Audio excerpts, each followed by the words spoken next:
আসসালামু আলাইকুম। আশা করি সকলে অনেক বেশি বেশি ভালো আছেন। সো আজকের এই নতুন ভিডিওতে একটা নতুন জিনিস নিয়ে স্টার্ট করতেছি। So let's begin.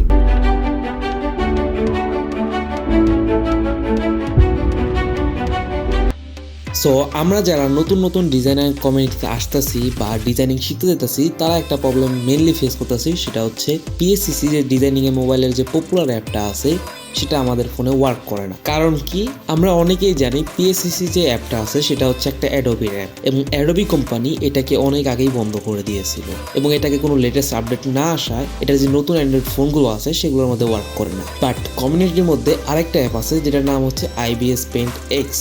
এটা লেটেস্ট এবং এটা আপডেটেবল। ইভেন এটার মধ্যে নতুন নতুন আপডেট আসতেছে এবং এটা প্লে স্টোরেও অ্যাভেলেবল আছে। সো আজকের থেকেই শুরু হচ্ছে আমাদের আইবিএস পেইন্ট এক্স এর কমপ্লিটলি ফ্রি কোর্স। এখানে আমরা বেসিক টু অ্যাডভান্স দেখব। এটাকে আমরা দুইটা পার্টে বিভক্ত করেছি।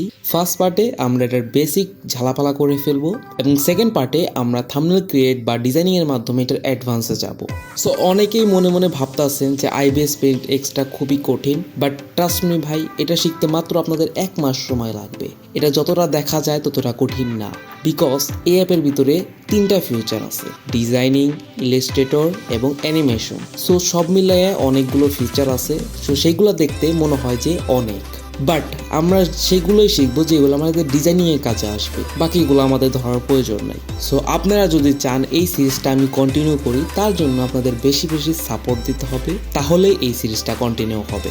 সো আপনাদের যাদের ফ্রেন্ডরা ডিজাইনিং কমিউনিটিতে আসতেছে মোবাইলের মাধ্যমে, তাদের কাছে এই কোর্সের প্লেলিস্টটা আপনারা শেয়ার করে দিতে পারেন, যাতে আমিও মোটিভেশন পাই এবং তারাও ভিডিও দেখে শিখতে পারে এবং ডিজাইনিং কমিউনিটিকে আরও উপরে এগিয়ে নিয়ে যেতে পারে। আজকে ক্লাস নাম্বার 0, যেখানে আমরা এটার বেসিক ইন্টারফেস দেখব এবং এটাকে কিভাবে ডাউনলোড করতে হয়, এবং ডাউনলোড করার 2টা ওয়ে আছে এবং আপনাদের চয়েস যে কোন পদ্ধতিতে ডাউনলোড করবেন। সো আমরা কন্টিনিউ করি। ডাউনলোড করার প্রথম পদ্ধতি এবং ইজি ওয়ে হলো প্লে স্টোর, কারণ এটা প্লে স্টোরে অ্যাভেলেবল আছে। সো আপনারা চলে যাবেন প্লে স্টোরে এবং সেখানে সার্চ বারে সার্চ করবেন আইবিএস পেইন্ট এক্স, এবং সার্চ করলে আপনাদের সামনে 2টা অ্যাপ্লিকেশন চলে আসবে, একটা হচ্ছে পেড আর একটা হচ্ছে ফ্রি।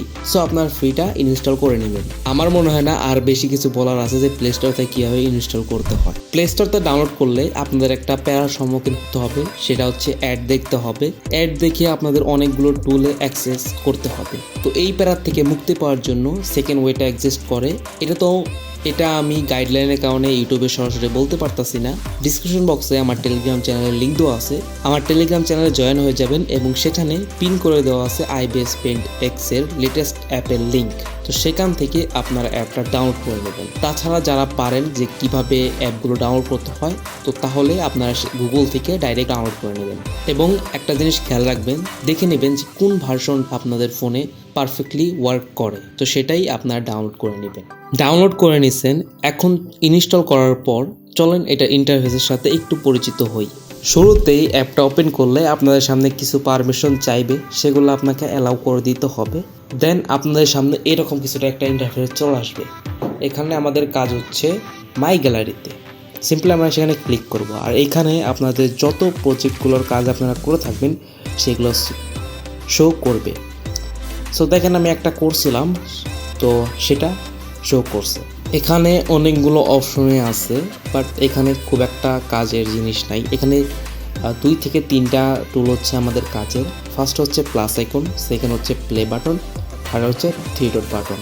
সো এখানে আমরা প্লাস আইকনে ক্লিক করব। ক্লিক করার পর আমাদের সামনে কি আসলো?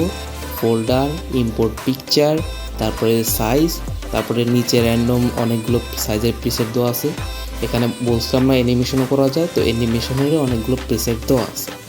সো এখান থেকে আপনি থাম্বনেলের সাইজ এখানে ট্যাপ করে সিলেক্ট করতে পারবেন। তো আমার আছে, তো আমি সেটাকে রেখেই ডান করব। দেন যদি আমি এখান থেকে ওকেতে ক্লিক করি, তাহলে আমাদের একটা প্রজেক্ট ক্রিয়েট হয়ে যাবে। সো এটা হলো আমাদের আইবিএস পেইন্ট এক্সে প্রজেক্ট ক্রিয়েট করার পর মেইন ইন্টারফেস। এখানে দেখে অনেকেই ঘাবড়িয়ে যায়, বাট ঘাবড়ানোর কিছুই নেই, খুবই ইজি এবং খুবই সহজ। যদি আপনি রেগুলার প্র্যাকটিস করেন আমার সাথে, তাহলে আপনাদের কাছে খুবই ইজি হয়ে যাবে। সো আপাতত আমরা এখান থেকে আমরা ব্যাক করে দেব। সো ব্যাক করার জন্য যে পদ্ধতি আছে সেটা হচ্ছে এখানে এরর আছে একটা, এখানে ব্যাক টু মাই গ্যালারি, তো আমাদের ব্যাকে চলে আসবে।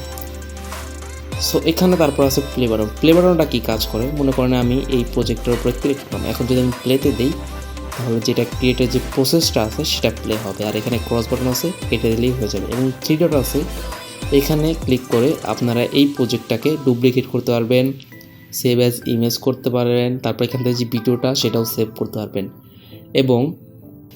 এবং এটা তখনই কাজ করবে যখন আপনি কোনো প্রজেক্টে এইভাবে ওপেন করে রাখবেন, এবং যদি ব্যাকে ক্লিক করেন এরকম ফোল্ডারে আসেন তখন আপনি এখানে থ্রি ডটে ক্লিক করলে এখানে ওই রকম কাজ করবে না। সো এখানে একটা জিনিস খেয়াল করেন, এখানে যদি আপনি প্লাসে ক্লিক করেন এখানে ফোল্ডার নামে একটা অপশন আছে, এটার উপরে যদি ক্লিক করেন তাহলে আপনারা ফোল্ডার ক্রিয়েট করতে পারবেন।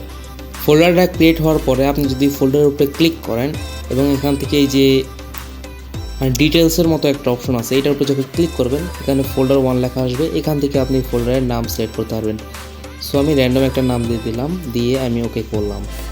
সো দেখেন এখন ওকে দেওয়ার পরে এই ফোল্ডারের নামটা এটা সেট হয়ে গেছে। সো এইভাবে আপনি ফোল্ডারের নাম সেট করতে পারবেন, এবং ফোল্ডারের ভিতরে আপনারা এসে কাজগুলো যদি লোগো ক্রিয়েট করেন তাহলে লোগো ক্রিয়েটের একটা ফোল্ডার ক্রিয়েট করলেন, থাম্বনেলের যে পার্টগুলো আছে সেগুলো একটা ফোল্ডার ক্রিয়েট করলেন। সো এভাবে ফোল্ডারগুলো আপনি ক্রিয়েট করতে পারবেন। সো এখন আমি ফোল্ডার থেকে ব্যাকে চলে আসছি, এখন আমরা দেখব কীভাবে ফাইলগুলোকে আমি সেভ করতে পারি। সো আমি এখানে এটার উপরে ক্লিক করব, থ্রি ডটে ক্লিক করব, এখান থেকে সেভ অ্যাজ ইমেজ করলে এখানে আমি সিলেক্ট করব যে আমি কোন ফরম্যাটে সেভ করব, আমি জেপিজি করলাম, দেন ওকে করলেই তাহলে এটা আমার গ্যালারিতে সেভ হয়ে যাবে। সো আজকের ভিডিওতে একটু সাধারণ ইন্টারফেস নিয়ে আলোচনা করলাম। নেক্সট ভিডিও থেকে আমরা একবার প্রজেক্ট ক্রিয়েট কীভাবে অর্গানাইজ করতে হয় সবগুলো এক এক করে দেখতে থাকবো। সো এই সিরিজটা কন্টিনিউ করতে থাকুন এবং বেশি বেশি সাপোর্ট দেখান, তাহলে এই সিরিজটা আগেও কন্টিনিউ হবে।